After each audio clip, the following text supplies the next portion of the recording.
साबुन का काम क्या होता है? मैल का।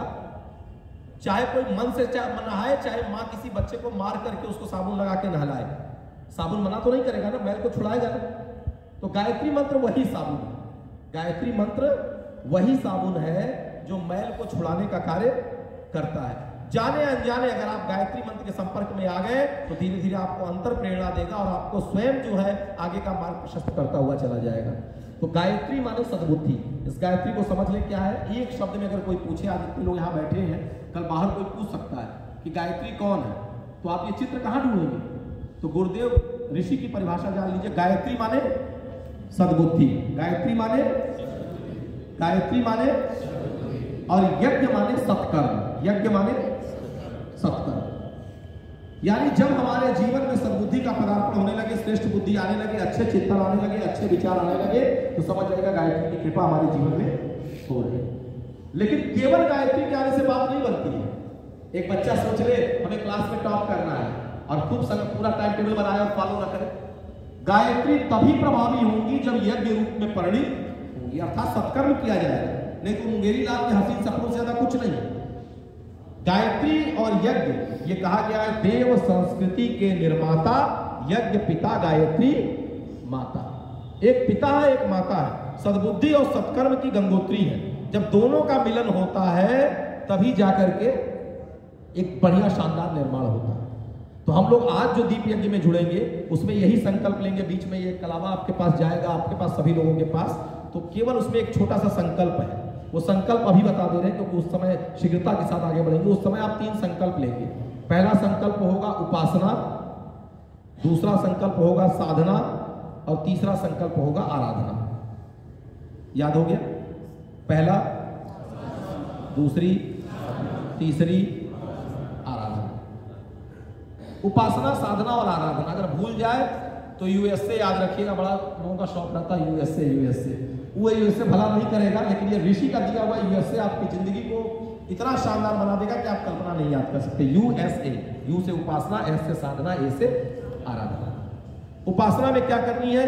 जहां भी है, जिस भी व्यवस्था में है, प्रयास करें अपने इष्ट के निकट बैठने का और उनसे सद्बुद्धि की प्रार्थना करने का। 5 मिनट 10 मिनट निकाल करके कहीं भी, ठीक है, अगर दिनचर्या में दूसरी परिस्थिति है तो जब भी मौका मिल जाए, अवसर मिल जाए, शुरुआत करें कम से कम 5 मिनट एकांत में बैठ करके गायत्री मंत्र जप करने का और सद्बुद्धि और उज्ज्वल भविष्य की प्रार्थना करने का।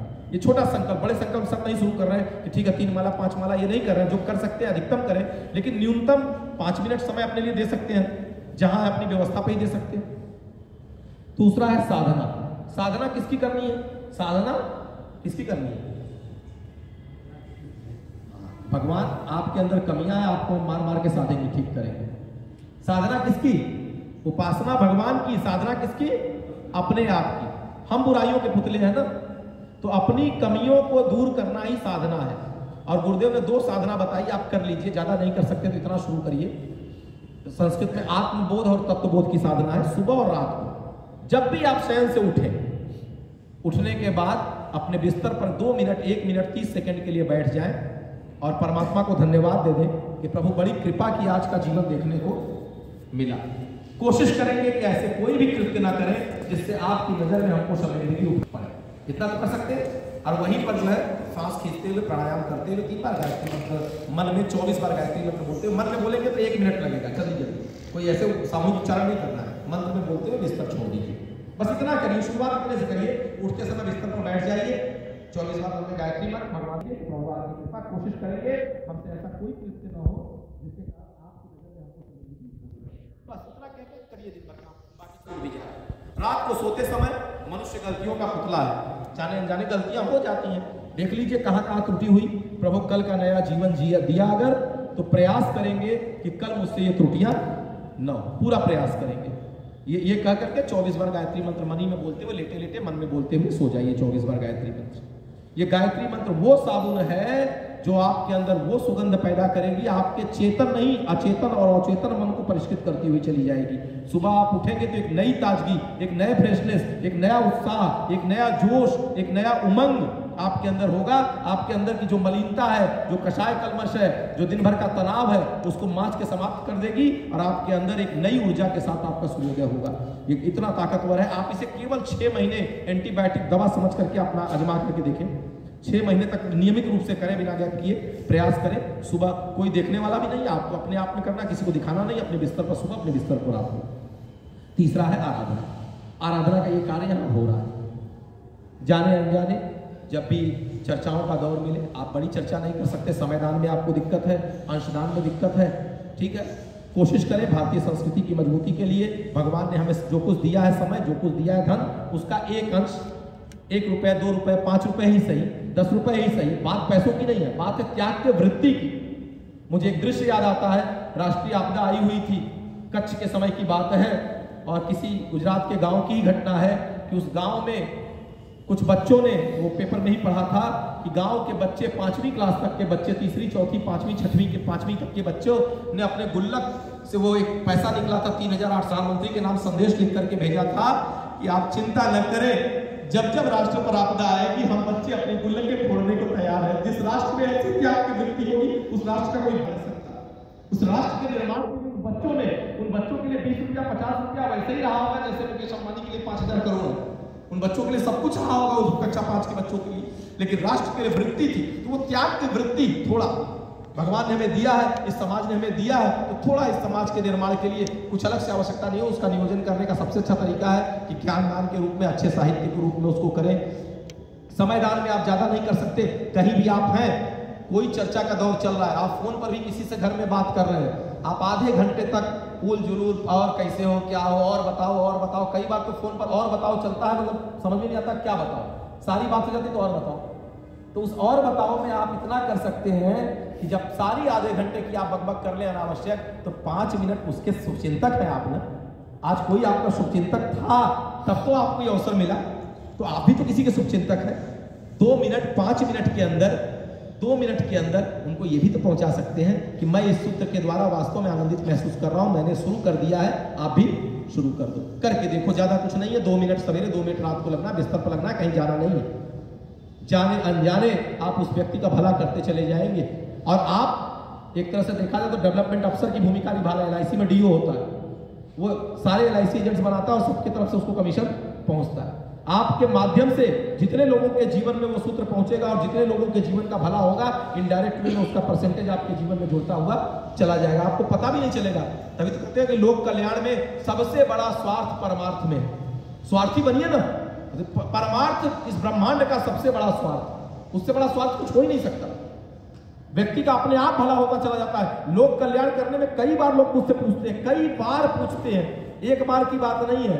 विद्याधर पट्टा बांध करके निकल करके स्कूल से गली गली घूम रहे हो, युग निर्माण हो गया, सब ठीक है।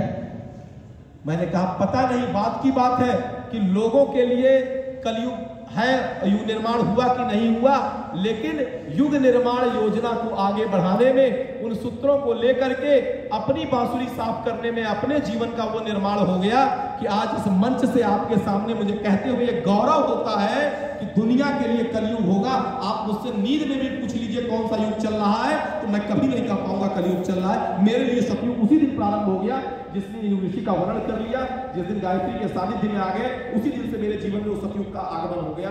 और ऐसा लगता है कि एक शानदार युग में जी रहे। क्यों ना जी? सतयुग में क्या था? प्यार, दुलार, सहकार, आत्मीयता हर जगह। कलयुग में क्या है? जहां देखो एक दूसरे की काट, एक दूसरे को गिराना है। लोगों के लिए कलयुग। मेरे जीवन में तो सतयुग ही सतयुग है। केवल केवल और केवल प्यार ही मिलता जा रहा। मैं टूटता, मेरी हिम्मत टूटती। गुरुदेव को ऐसा लगा मेरे जीवन में ये जो आगमन है, ये आगमन ऋषि की देन कहीं मेरे लिए क्या सतयुग के उस प्रभाव से कम है?